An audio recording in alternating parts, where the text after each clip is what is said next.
Selamat malam pemirsa, berkampanye dengan menyebar ketakutan sembari melakukan intimidasi adalah hal yang jelas tidak terpuji. Contohnya seperti narasi bantuan sosial yang tidak dilanjutkan. Padahal siapapun presiden yang terpilih, bansos akan tetap ada selagi masih ada rakyat miskin di negara ini. Jika ingin mendulang suara, lebih baik berkampanye dengan cara yang menggembirakan. Dengan membeberkan gagasan yang bagus demi majunya peradaban bangsa ini. Itulah yang akan kami sajikan dalam editorial pada malam hari ini. Sebar kegembiraan bukan ketakutan. Bersama saya Afiani Malik.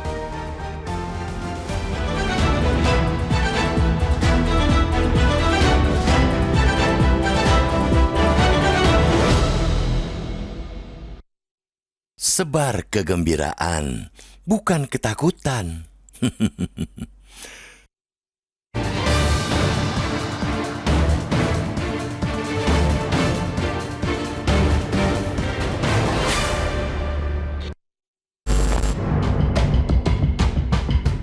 Berkampanye sambil menebar ketakutan kepada rakyat ialah seburuk-buruknya cara untuk meraih kemenangan. Dikatakan buruk karena sejatinya demokrasi berkualitas membutuhkan kampanye berisi ide, konsep, dan gagasan yang jernih dalam menyelesaikan beragam persoalan bangsa. Hari-hari belakangan ini, berbagai narasi kampanye malah banyak diisi dengan pernyataan bahwa kalau tidak pilih pasangan nomor 2, bantuan sosial atau bansos akan berhenti. Ini jelas narasi sesat dan menyesatkan. Bansos itu hak rakyat. Sumbernya pun berasal dari pajak. Dan pajak berasal dari kantong rakyat. Karena itu, bansos jangan dipolitisasi dengan narasi yang manipulatif, jauh dari kebenaran, hanya untuk memuaskan hasrat kekuasaan. Bansos merupakan salah satu instrumen yang dijalankan pemerintah untuk memenuhi amanat pasal 34 ayat 1 Undang-Undang 1945. Konstitusi mengamanatkan penyelenggara negara untuk memelihara fakir miskin dan anak telantar. Siapapun pasangan yang kelak terpilih, sekalian bukan representasi penguasa saat ini, sudah pasti menjalankan instrumen tersebut. Narasi penghapusan bansos hanyalah satu contoh. Masih banyak lagi deretan narasi ketakutan yang ditebar ke masyarakat manakala pasangan 02 tidak terpilih. Untuk itu, sudah saatnya untuk berbaris maju dan mengatakan bahwa berkampanye dengan menebarkan ketakutan harus dihentikan. Masa kampanye yang tinggal 30 hari harus kembali diisi dengan ajakan menyambut pemilu secara riang gembira, bebas dari rasa takut. Publik membutuhkan inspirasi, bukan intimidasi. Keriangan pantang memudar, apalagi sampai bersalin rupa menjadi kecemasan di tengah suhu politik yang kian memanas. Mari bersama-sama mendorong kampanye yang merawat demokrasi. Kita memilih demokrasi alih-alih monarki, apalagi oligarki, karena sistem ini paling memungkinkan negara berjalan dan bekerja sebagai organisasi kekuasaan yang bertujuan melindungi, menghormati, dan memajukan hak asasi manusia. Dan di dalam demokrasi, ada cara mengoreksi yang memuat tanggung jawab penyelenggara negara kepada rakyatnya. Kita juga menyuarakan pentingnya kampanye berdasarkan pada ide agar calon pemilih menjadi subjek dalam demokrasi. Mereka harus mendapatkan informasi yang lebih substansial sehingga mampu membuat keputusan berdasarkan pemahaman yang mendalam tentang rencana dan tujuan calon pemimpin. Indonesia seharusnya melompat lebih jauh dalam hal berkampanye. Bangsa ini hampir 25 tahun menggelar pemilu sejak rezim otoriter Orde Baru runtuh. Tapi apa mau dikata, jalan menuju demokrasi substansial rupanya berkelok dan mendaki serta penuh onak duri. Persoalan dari masa silam masih terbawa. Kampanye bukan dianggap sebagai kehendak untuk mencerdaskan rakyat. Mau tidak mau, pentingnya kampanye berkualitas harus terus digaungkan agar kita tidak terjebak pada demokrasi prosedural yang hanya memastikan kelancaran proses formal, tetapi abai terhadap substansi seperti kesetaraan, keadilan, dan kesejahteraan rakyat. Mari berpemilu dengan riang gembira sekaligus menghadirkan pencerahan terhadap masyarakat. Demokrasi kita tidak boleh berada di titik balik.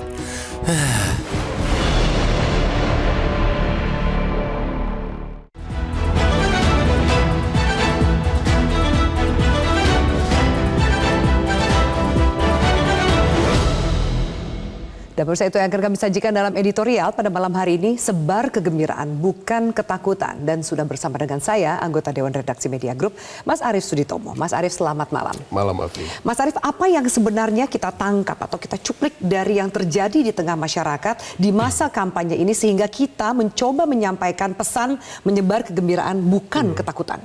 Ya, Afi, kenapa kita harus ngomong-ngomong soal pemilu itu harus gembira, pemilu harus politik yang gembira kan katanya, dan harus tanpa rasa takut, gitu ya. Karena sejauh ini ada berbagai macam indikasi yang akan membawa kita pada sebuah pemilu yang mencekam, gitu ya. Banyak sekali indikasi-indikasi tersebut, misalnya peristiwa Boyolali, gitu ya. Simpatisan Ganjar tewas di tangan aparat.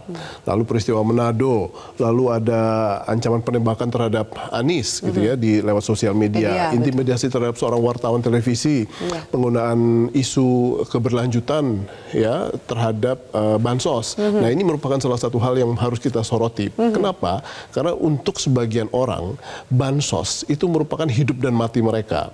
Bansos itu merupakan salah satu penyambung buat mereka hidup. Dan dengan bansos tersebut mereka bisa menjalani kehidupan dengan lebih wajar. Dan apabila sekarang isu bansos itu akan berlanjut atau tidak, mereka akan dapat atau tidak, itu merupakan salah satu hal yang sangat ampuh untuk menjadi salah satu bahan pertimbangan siapa yang akan mereka pilih. Jadi apabila sekarang ada pihak-pihak yang mencoba untuk menggunakan isu bansos, apakah itu akan diberlanjutkan, apakah itu akan di-stop, itu merupakan salah satu hal yang amat sangat harus kita perangi. Karena apa? Bansos itu adalah uang rakyat, uang negara yang dikolek dari pajak. Dan itu bukan uang perorangan. Apabila sekarang bansos diberikan kepada publik, pada rakyat yang membutuhkan, kepada orang miskin, itu adalah salah satu simbol dari kehadiran negara. Sehingga itu bukanlah simbol dari kehadiran politisi.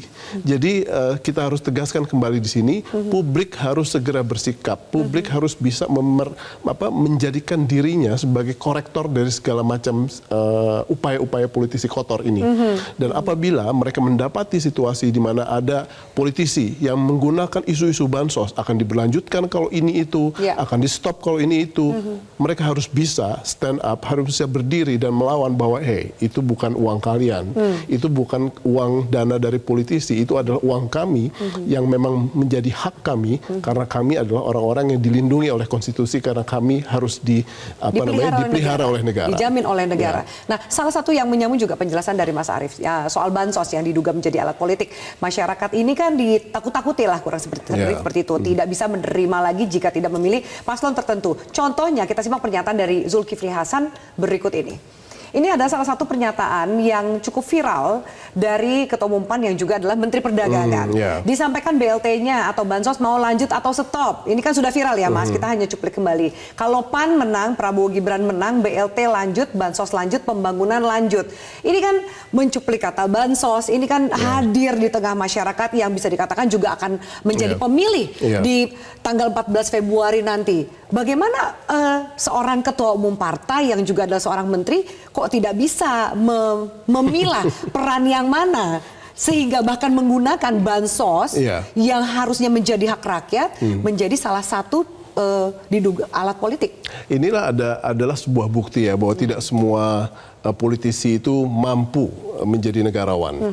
Kalau setidaknya beliau sadar bahwa yang namanya bansos itu sudah ada di berbagai macam pemerintahan dalam berbagai macam bentuk. Dan itu tetap berlanjut. Karena memang merupakan hak konstitusi orang-orang miskin. Dan itu merupakan salah satu hal yang tidak boleh dijadikan komoditas politik, apalagi di musim kampanye demi elektoral pihak-pihak tertentu.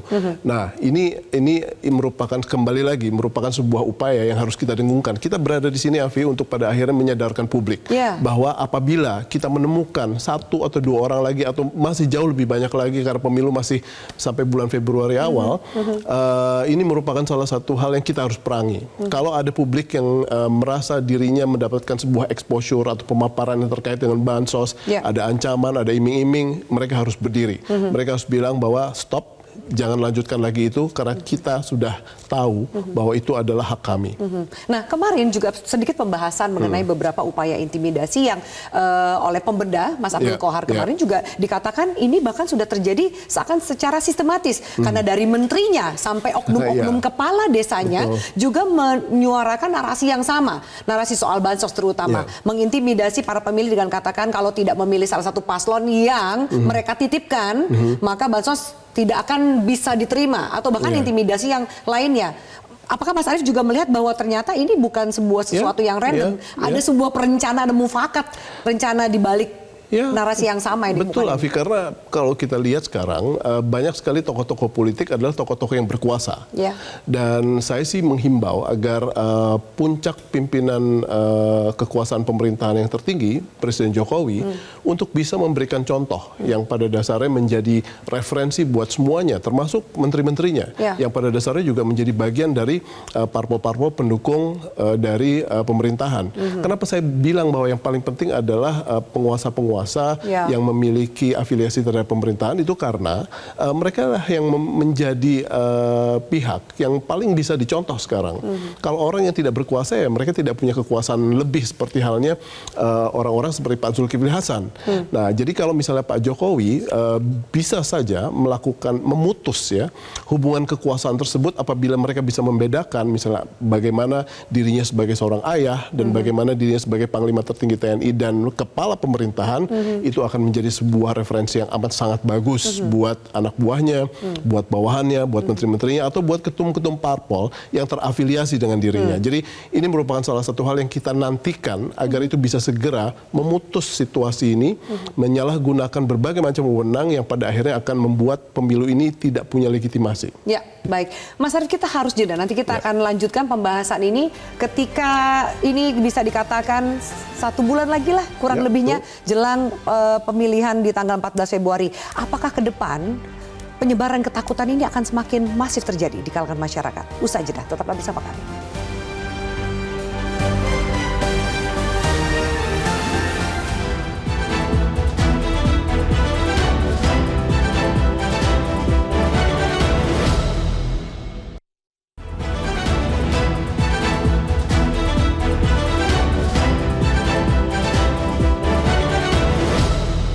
Ya, baik, bisa kami lanjutkan. Mas Arief, kami punya gambar yang bisa dikatakan juga viral soal presiden yang membagi-bagikan bantuan sosial di daerah Banten beberapa waktu lalu.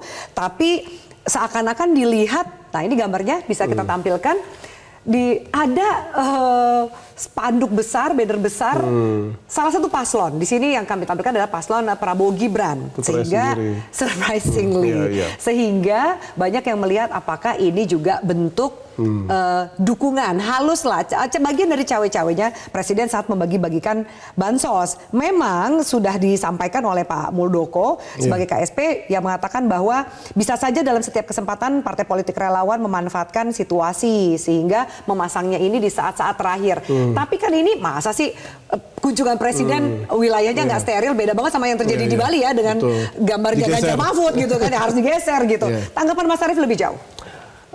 Ini memang merupakan salah satu hal yang harus dijawab oleh presiden sendiri ya. Karena kita semua, bangsa ini menantikan tauladan, bangsa ini menantikan sebuah kepastian. Apakah beliau bisa memutus sebuah mata rantai yang pada dasarnya membuktikan bahwa dia netral?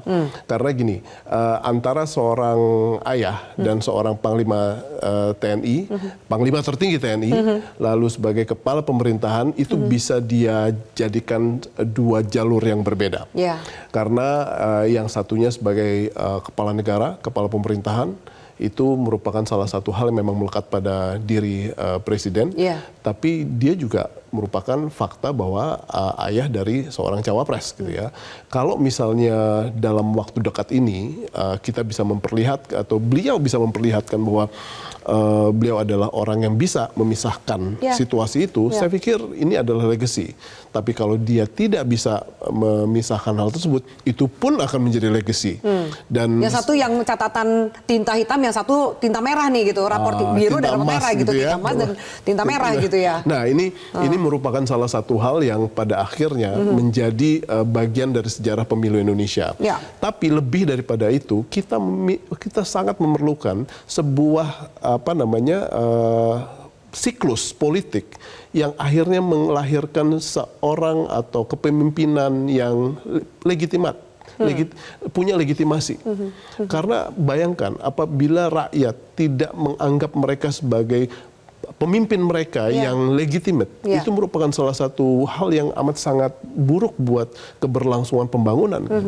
Kebayangkan ya, Afi, kalau misalnya ada dukungan publik yang sama sekali minim karena kecurangan misalnya pemilu, karena berbagai macam hal yang pada akhirnya meragukan publik, diragukan oleh publik kepada mereka, saya pikir ini merupakan salah satu hal yang amat sangat rugi buat kita. Mereka kemudian menjadikan kompetisi dalam Pilpres ini harus adil dan jujur, fairness, kesetaraan, kesempatan kepada setiap yang berkompetisi atau setiap paslon itu penting, karena tujuannya bukan hanya cuma menang. Di balik kemenangan itu ada legitimasi yang Mas Arief katakan, jika bisa diterima oleh semua pihak, maka kemudian pemimpin itu akan mendapat support yang luar biasa. Tapi akan juga terjadi sebaliknya, menang hanyalah menang tanpa ada support dari masyarakat, kebijakan juga akan terganjal. Dan apa jadinya nanti di parlemen dalam proses pembuatan kebijakan itu pasti akan banyak gangguan ya. Dan apabila misalnya suara panggung politik dan panggung sosial itu namanya lebih nanti bersatu dan itu memperlihatkan banyak sekali resistensi. Saya pikir itu kan bukan Indonesia yang kita inginkan setelah 2024. Jadi kalau mungkin kita mereka berpikir, Mas Arief, kalau sudah menang juga nanti mereka akan takluk, mereka akan ikut karena ada kue kekuasaan yang akan dibagi-bagikan. Saya yakin mereka adalah politisi yang bukan politisi kemarin sore ya. Mereka tahu asam garamnya apabila resistensi publik atau sebuah kekuasaan yang tidak legitimate itu lahir. Saya yakin mereka pahami itu, sehingga apabila ini akan berlangsung terus-menerus, kita tidak melihat jangka ke depannya, saya pikir ini kerugian adalah ada di mereka dan di bangsa ini. Mas Arief, kembali kita harus jeda. Lalu nanti kita akan bahas berikutnya apa yang perlu dilakukan oleh masyarakat, oleh hampir semua pihak ya, untuk melawan para penyebar ketakutan ini dan mengusung rasa gembira dalam pesta demokrasi ini. Kita lanjutkan usai jeda. Pemirsa, tetaplah bersama kami, akan kami lanjutkan editorial sesaat lagi.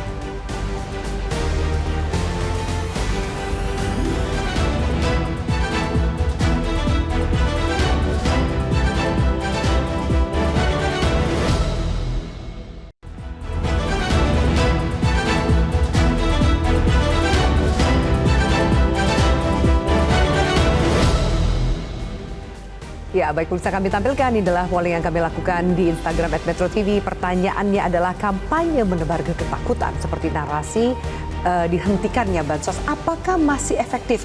Rupanya memang netizen, warganet di Instagram melihat bahwa masih efektif untuk menyebar ketakutan, terutama dihentikannya bansos. 57% mengatakan iya itu masih efektif, lalu 43% mengatakan tidak. Bagaimana dengan warganet di aplikasi X? Nah, justru mungkin berbalik nih, Mas Arief. Mereka mengatakan itu tidak efektif menebar ketakutan dengan seperti menyebar narasi dihentikannya bansos. Hanya 40% yang mengatakan iya. Oke, kita lihat apakah ada komentar dari netizen. Nah, ini kami pilihkan dari Ripka Lutun. Ada juga yang terpengaruh yang kurang memahami bansos. Kita tahu bahwa mungkin penerima bansos ini juga kurang memahami. Mereka berpikir selalu mungkin bansos ini adalah dari penguasa. Padahal itu siapapun, hak mereka. Siapapun penguasanya, ketika menjadi hak mereka tentu wajib diberikan oleh negara. Nah, Mas Arief, lalu bagaimana caranya kita melawan penebar ketakutan-ketakutan ini? Karena kita tidak mau tentu berada di masa kampanye, kita memilih calon pemimpin kita karena didasari dengan rasa ketakutan. Tidak boleh. Untuk bagaimana caranya? Untuk itu kita berdua ada di sini, Afi. Jadi kalau untuk itu, kalau misalnya kita sekarang mendapati situasi di mana ada lagi anggota kabinet atau menteri atau ketua umum partai yang bilang bahwa bansos akan dilanjutkan kalau si A, si B, si C menang gitu ya, atau tidak akan dilanjutkan kalau si A, si B, si C menang gitu ya. Ini merupakan salah satu hal yang menjadi fungsi kita untuk menguatkan publik bahwa yang namanya bansos adalah simbol kehadiran negara, bukan simbol kehadirannya politisi atau presiden presiden dan ini merupakan salah satu kewajiban dari kita semua. Kenapa? Karena penerima bansos itu kan bisa dibilang bahwa warga yang tidak mampu tersebut mungkin atau sudah pasti memiliki taraf pendidikan yang tidak seberapa tinggi, tidak terpapar pada berbagai macam informasi dan pada akhirnya mereka mendapati informasi yang didengungkan oleh para politisi yang memang memiliki hanya sekedar meningkatkan elektoral mereka, itu akan sangat terpengaruh karena sekali lagi bansos buat mereka adalah hidup dan mati. Dan kita harus menyadarkan kepada mereka bahwa bansos adalah simbol kehadiran negara, itu adalah hak dari mereka yang dilindungi oleh konstitusi di mana warga miskin dilindungi oleh negara. Lalu apa yang bisa dilakukan? Apakah kemudian perlu diviralkan nih kalau mereka mendapatkan intimidasi? Memang ada salurannya, ada Bawaslu dan lain-lain.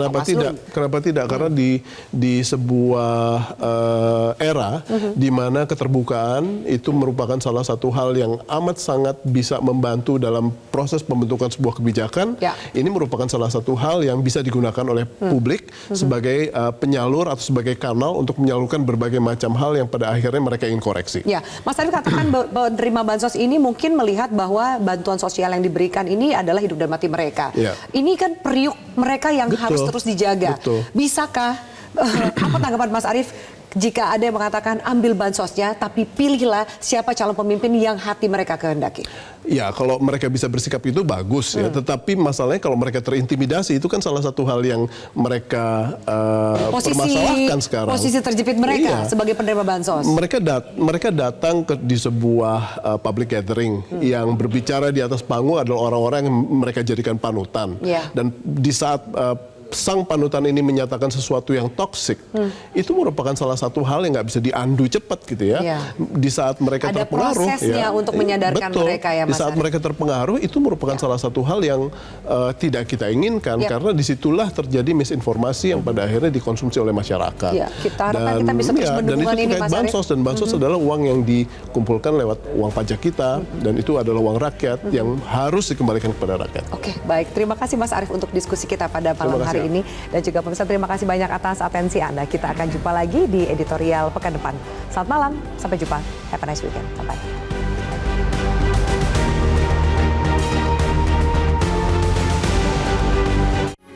Metro TV.